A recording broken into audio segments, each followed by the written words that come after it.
Welcome to County Report this week. I'm Lorna Virgili.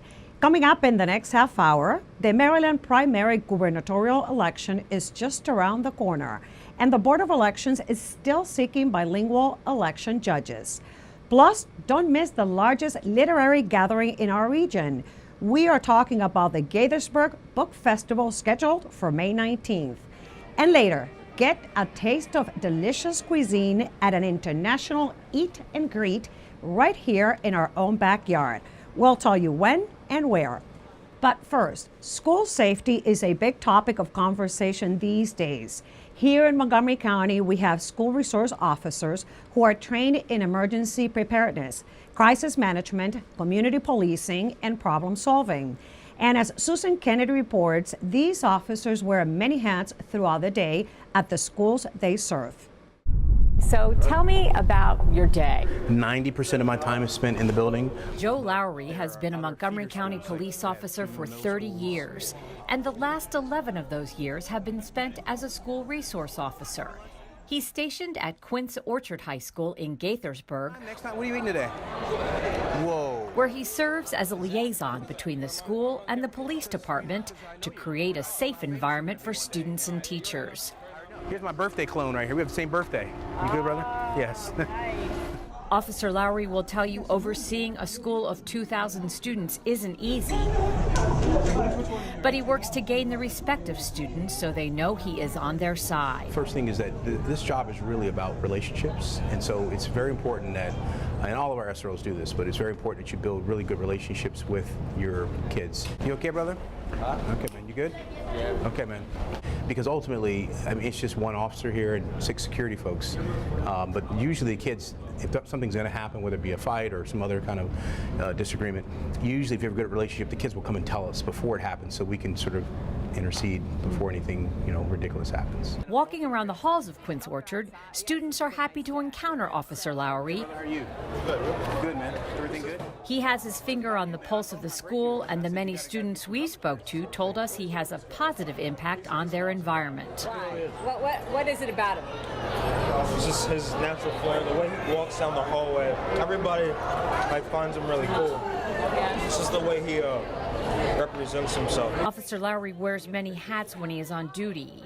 In addition to his law enforcement role, he sometimes serves as a social worker. Why is that important to have somebody like him that you can relate to? Because you're safe and you also have someone to talk to and stuff like that.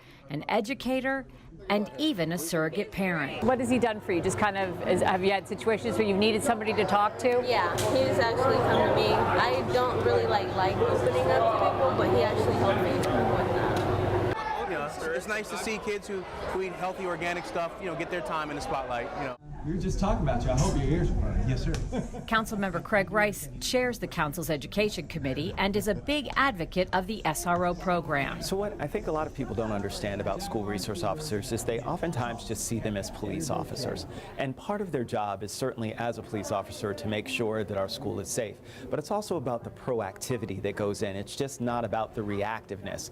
It's about having a relationship with students, knowing which students may have had an issue that they heard about in their neighborhood that previous weekend. Anyway, we'll let you guys eat in peace. Thank you. And that oftentimes averts a lot of the challenges that we see on a daily basis that are happening in our school system. Hey, girl. Reporting from Gaithersburg, I'm Susan Kennedy for County Report This Week. Montgomery County Executive Ike Leggett will dedicate the Vietnam Veterans Memorial Wall on Monday, May 21st at 1 p.m. at Memorial Plaza, which is located between the Executive Office Building and the new Courthouse Annex in Rockville. Joining us for more about this dedication ceremony is Michael Subin, who's been helping. Now, Michael, tell us about the event and also about the wall itself. Thank you, Lorna, for giving me this opportunity to let the citizens of Montgomery County know about this very special day and some of the details.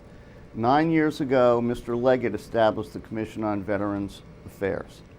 And one of the first charges he gave us was to make sure that we established a memorial dedicated to those who were killed in action and still missing in action from the Vietnam War.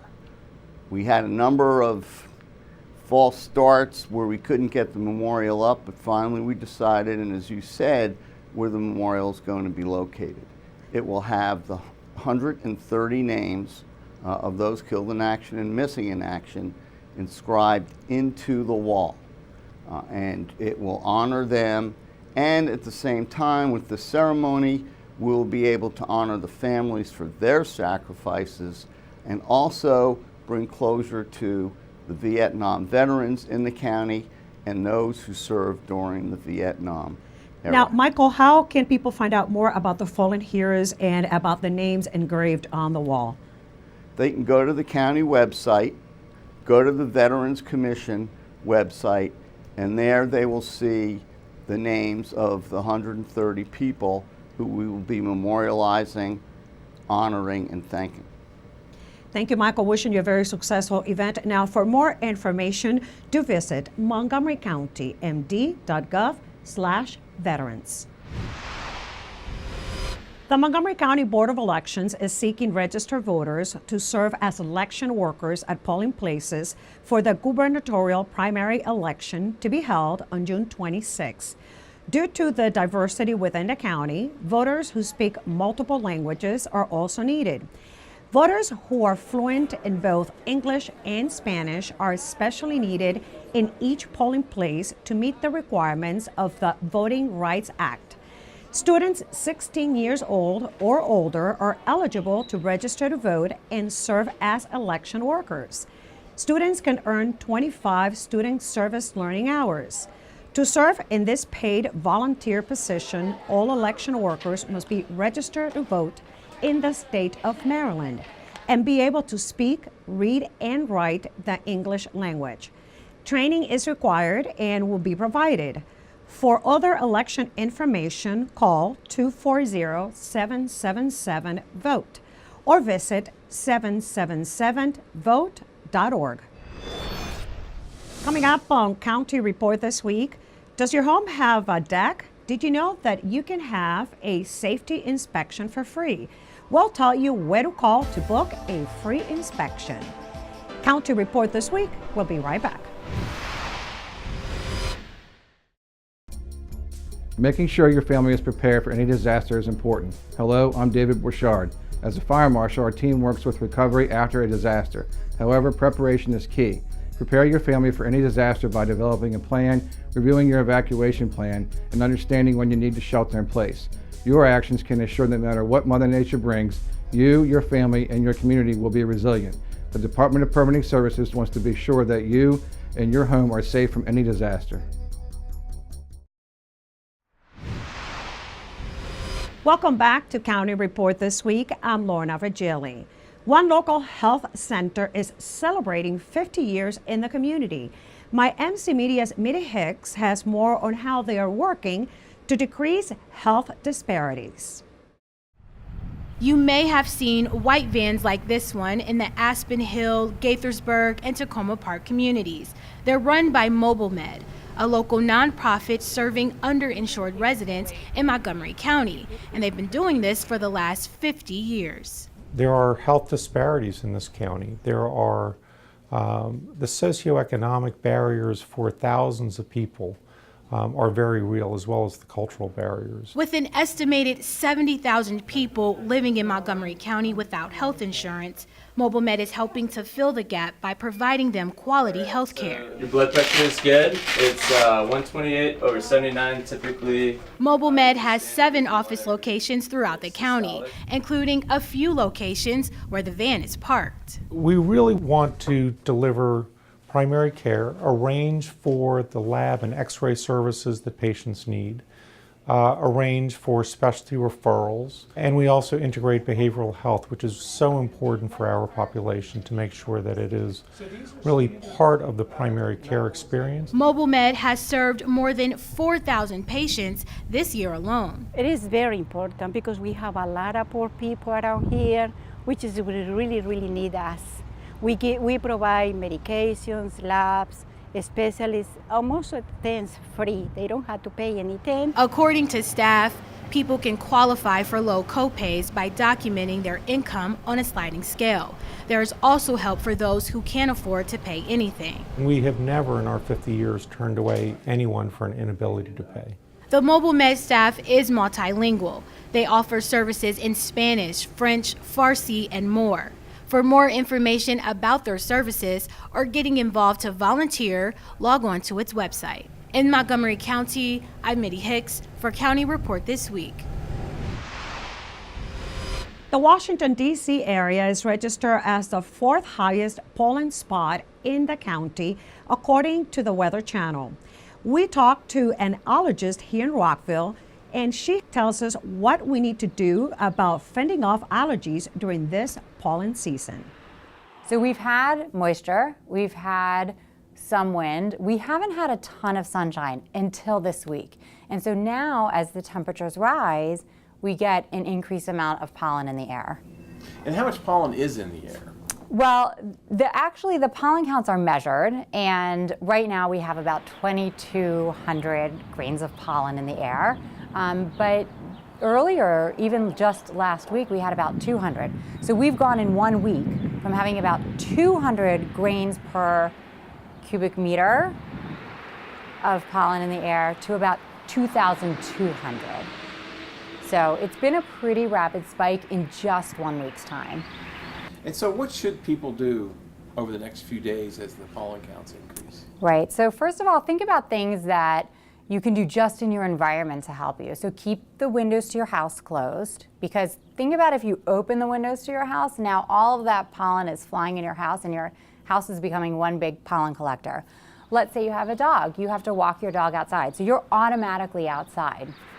When you bring your dog inside, you want to wipe his paws off, maybe with a damp cloth, wipe his fur off so he's not bringing the pollens back in the house and tracking them everywhere in your house. Then when you are outside, you want to try and make a physical barrier between you and the outside world. So think about wearing a baseball cap. So when the pollen lands on your head, it lands on your cap and not on your hair. Think about wearing sunglasses. Same idea. Make a physical barrier between you and that pollen landing in your eyes. Do you like to bike? Well, even if you don't, how about trying it for a day? Bike to Work Day is taking place on May 18th. There will be 15 pit stops in the county, and more than 10,000 local commuters are expected to take part. It's a way to encourage cycling as a fun and healthy mode of transportation. Folks are encouraged to register online. To find out more, log on to biketoworkmetrodc.org. The Department of Permitting Services is celebrating Building Safety Month during the month of May, and that means free deck inspections for Montgomery County residents. Joining us to tell us more is Jim Sackett, Manager of Residential Inspections for the Department of Permitting Services. Jim, when you're out and about, what are you looking for? Well, this is our 10th year of offering free deck maintenance inspections, and we offer this service to the citizens of Montgomery County so they can better enjoy a well-maintained and safe deck. Occasionally there have been some deck collapses, and we like to go out and take a look at any deck that you may be a little concerned about to inspect it for better maintenance and also any structural issues. We look at the entire construction of the deck. We start at the ground, looking at the posts to the ground, the shape of the posts.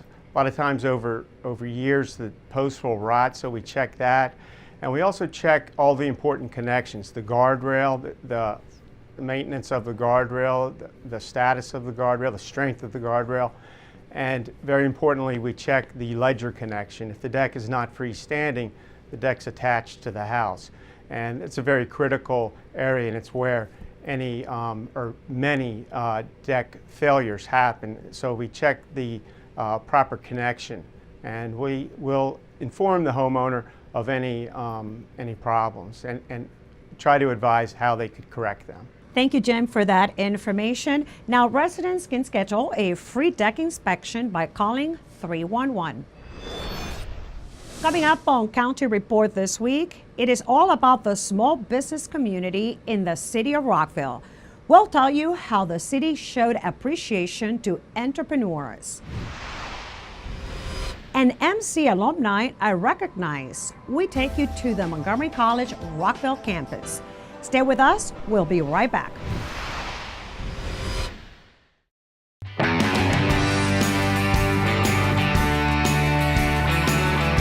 Welcome to Hometown Holidays.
Welcome back to County Report this week. I'm Lorna Virgili. Rockville Economic Development Incorporated shows its appreciation to businesses that call Rockville home.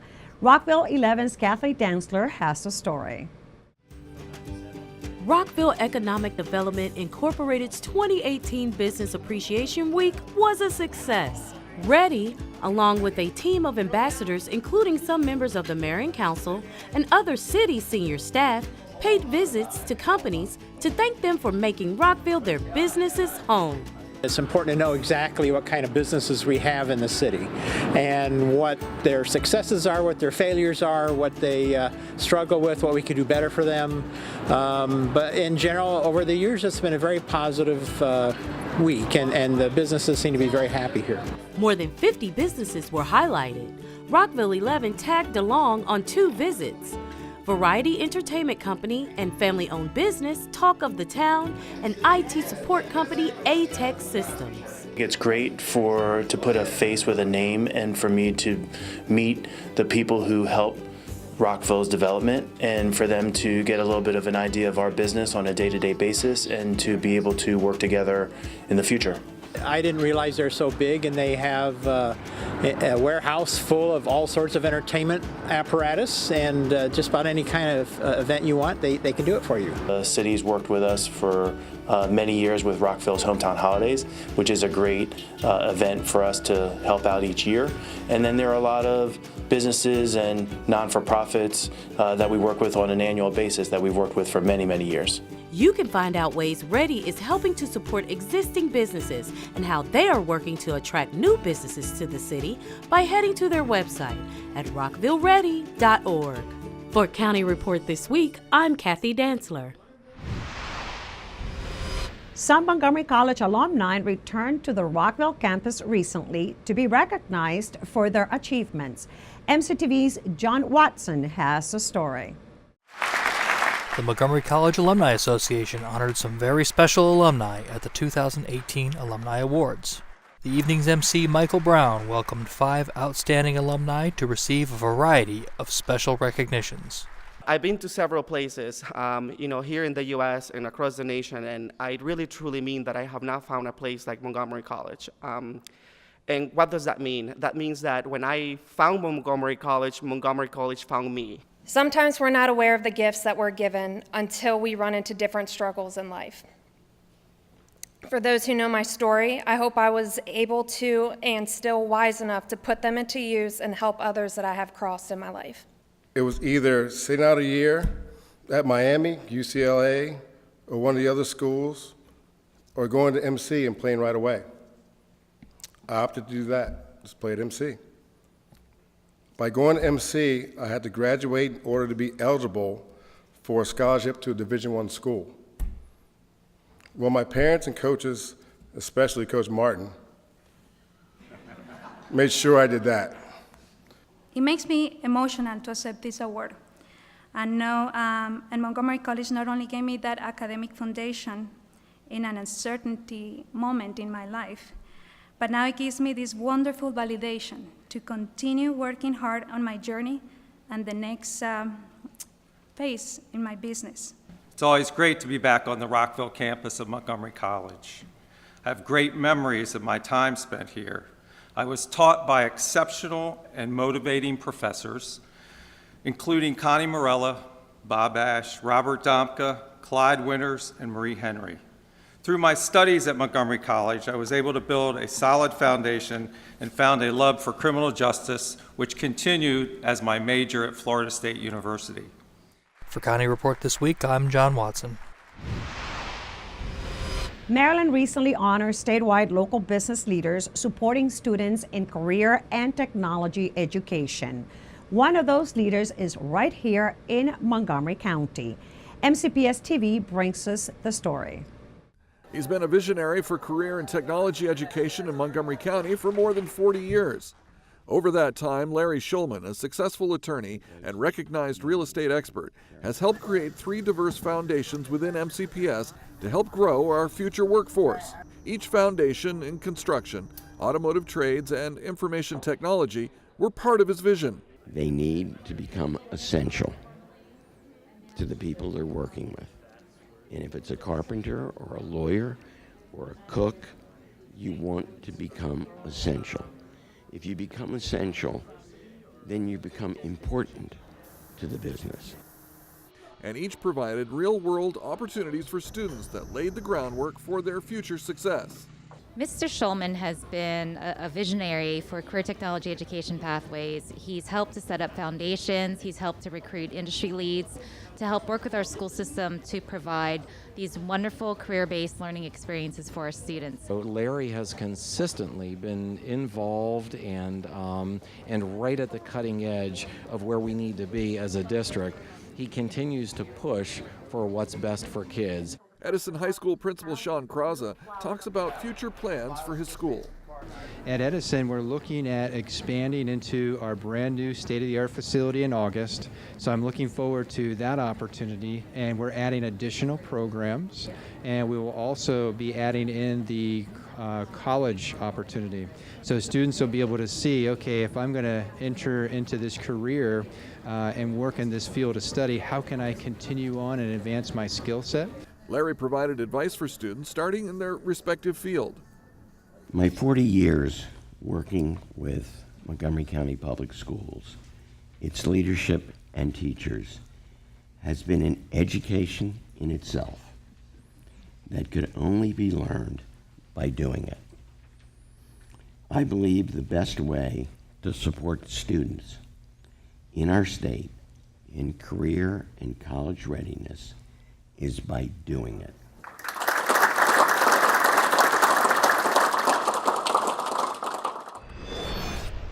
Coming up on County Report this week, you cannot miss the largest literary gathering in our region. We're talking about the Gaithersburg Book Festival scheduled for May 19th. And if international cuisine is your thing, join the Taste the World in Fenton Village Food Festival. Stay with us, we'll be right back. Election Day is fast approaching. Is your registration current and accurate? Don't wait, register online. It only takes minutes. Visit 777vote.org to check your registration. The deadline is June 5 at 9 p.m. You must be registered with either the Democratic or Republican Party to vote in the political party's primary election. Make sure your registration is up to date. Vote-by-mail ballots are also available. Visit the website to submit an application. Remember, your time, your voice, your vote. Welcome back to County Report this week. I'm Lorna Virgili. For all of you bookworms, Gaithersburg is the place to be on May 19th. The annual book festival takes place at City Hall from 10 a.m. to 6 p.m. Literature will leap off the pages for readers of all ages. You'll have a chance to meet feature authors during presentations and book signings. This week on the county's Spanish language radio show, Montgomery al Día, we talked with the City of Gaithersburg mayor and founder of the book festival, Judd Ashman. Come to the Gaithersburg Book Festival, you're going to get a chance to meet more than like 140 of the world's best authors who are going to come talk about their work and sign books and be part of these incredible conversations on subjects that are of interest to everybody. To check out the full schedule, go online to gaithersburgbookfestival.org. Summer will soon be officially here, and once again, the county's Department of Recreation has lined up hundreds of programs to keep children, youth, adults, and seniors active during the summer months. The Summer Recreation Guide is now available at recreation and park facilities, government buildings, and libraries. Also online by visiting montgomerycountymd.gov/rec. Registration will open starting on May 14th. You can register online at activemontgomery.org. For more information, you can also call 240-777-6840.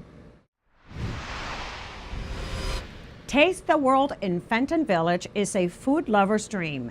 More than 30 restaurants will be showcasing delicious cuisines from around the world. Taste the World features international and American cuisine at the actual restaurants. It's also an inexpensive way to tempt your taste buds and introduce folks to this nifty neighborhood.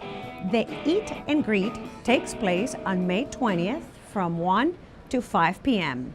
For all the information, including the price, head over to tastetheworld.fentonvillage.org.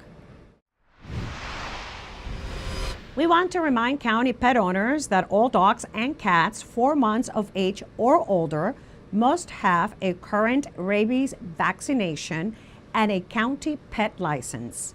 The Montgomery County Animal Services and Adoption Center will hold rabies vaccination clinics once a month through September. The vaccinations are free with a purchase of a Montgomery County pet license. When you get your rabies vaccination, that's required to get your animal license. The license represents that you're vaccinated. So it's a beautiful thing. It also helps identify the pets, so if they do get lost, we can get them back to their owners. All dogs and cats are required to have a rabies vaccination once they're over 4 months of age. Failure to have a rabies vaccination, or as our law reads, failure to provide proof of a current rabies vaccination, can result in a $500 fine. If they are a repeat offender, a second offense is $750. Keep your dog on leash, keep your cat in a carrier, something like that, so they're controlled, so we don't have any issues between, inter-dog episodes or anything. To keep everybody's stress levels low. Be patient. There's a lot of people in line who need to get through, and we'll work you through as quickly as we can. Why not take advantage? It's something that is something that Montgomery County does that all of us should realize and take advantage of it. The clinics will be held these Sundays at the Adoption Center in Durwood between the hours of 8 a.m. and 10:30 a.m. For more information, visit montgomerycountymd.gov/animal services. And now it's time to meet our pet of the week. This week, we introduce you to Betty. She is the shelter's longest cat resident. She is a 5-year-old spayed female, gray and white, domestic short hair. She was pretty shy at first, but she has blossomed into a very sociable kitty. She is cute, friendly, and could do well in a home with other cats.